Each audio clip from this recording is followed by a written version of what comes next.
দেখুন, আমি এখনো পজিটিভ আছি।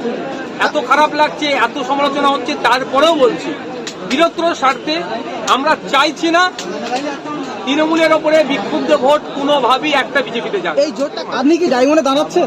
দেখুন, আমার অবস্থান তো অনেক আগে ক্লিয়ার করেছি, সেই আজ থেকে 6 মাস আগে আমি দাঁড়ানোর জন্য প্রস্তুত আছি। বাধা কারা হচ্ছে নিশ্চিতভাবে বুঝতে পারছেন।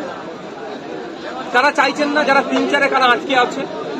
আমরা তো 20 থেকে 14, 14 থেকে 12, 12 থেকে 8, 8 থেকে 12 থেকে 10, 10 থেকে 8, ইভেন 7 পর্যন্ত এসে দাঁড়িয়ে যাচ্ছি।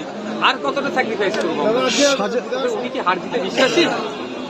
শওকত মোল্লা সাহেব তো গণতন্ত্রে বিশ্বাসী নয়, উনি তো ভোট লুটে বিশ্বাসী, উনি তো মারামারিতে বিশ্বাসী, উনি তো বোম বাদে মমতা ব্যানার্জি সার্টিফিকেট দেন সেইটা তো উনি বিশ্বাসী।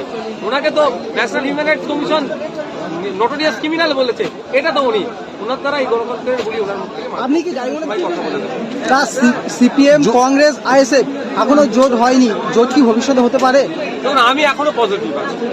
এত খারাপ লাগছে, এত সমালোচনা হচ্ছে, তারপরেও বলছি বৃহত্তর স্বার্থে আমরা চাইছি না তৃণমূলের ওপরে বিক্ষুব্ধ ভোট কোনোভাবেই একটা বিজেপিতে যাবে। এই জোটটা কার জন্য প্রতিনিয়ত? আমরা সবসময় চাইছি বিজেপিকে যত ভোট কম এখান থেকে রাজ্য থেকে দেওয়া যায়, অর্থের এখান থেকে যতটা তাড়াতাড়ি হারানো যায়, সাথে সাথে এই রাজ্যে বিজেপিকে যারা নিয়ে এসেছেন সেই তৃণমূলকে যাতে হারানো এই জোটের বাধার সম্মুখীন হচ্ছে কারা? সেই জন্য আমরা আমাদের সর্বোচ্চ চেষ্টা করছি। দেখুন, জোটের বাধা কারা হচ্ছে নিশ্চিতভাবে বুঝতে পারছেন।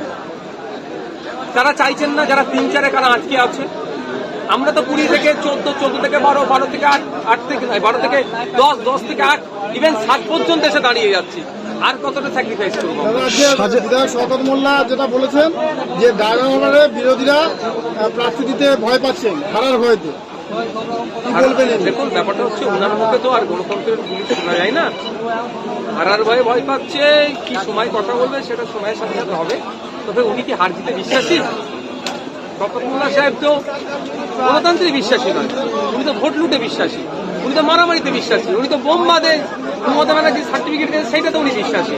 ওনাকে তো national human rights commission notorious criminal বলেছে, এটা তো উনি। ওনার দ্বারা এই গণতন্ত্রের গুলি ওনার মুখ থেকে। আপনি কি ডায়মন্ডে দাঁড়াচ্ছেন? দেখুন, আমার অবস্থান তো অনেক আগে ক্লিয়ার করেছি, সেই আজ থেকে 6 মাস আগে আমি দাঁড়ানোর জন্য প্রস্তুত আছি। যে কোনো অনুষ্ঠানে ক্যামেরা ও টিভি প্রজেক্টেড ভাড়া দেওয়া হয়। আজই যোগাযোগ করুন বন্ধু স্টুডিও 8927837069।